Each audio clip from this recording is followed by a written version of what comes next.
નમસ્કાર મિત્રો, વિડીયોમાં તમારું સ્વાગત છે। જી હા મિત્રો, અત્યારે હાલના મોટા અને મહત્વના સમાચાર સામે આવી રહ્યા છે। તો મિત્રો, સમાચારમાં વાત કરીએ તો આસામથી એક મોટા સમાચાર આવી રહ્યા છે।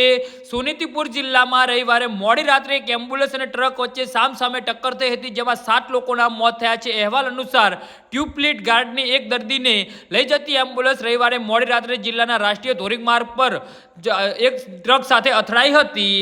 જી હા મિત્રો, દર્દીના પરિવારના સભ્યો એમ્બ્યુલન્સની અંદર હતા અને અકસ્માતમાં અત્યાર સુધીમાં 7 લોકોના મોત થયા છે। ઘટના સ્થળે પહોંચેલા બચાવ ટીમોએ ટ્રાફિક પૂર્ણ સ્થાપિત કર્યો છે।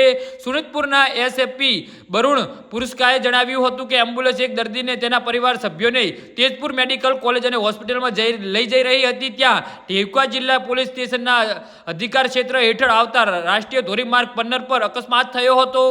જી હા મિત્રો, તો આના વિશે તમારું શું કહેવું છે તો નીચે અમારી કમેન્ટ બોક્સમાં જરૂરથી જણાવજો અને અમારી યુટ્યુબ ચેનલને સબસ્ક્રાઇબ કરવાની ભૂલતા નહીં। વિડીયો પૂરો જોવા બદલ તમારો ખૂબ ખૂબ આભાર।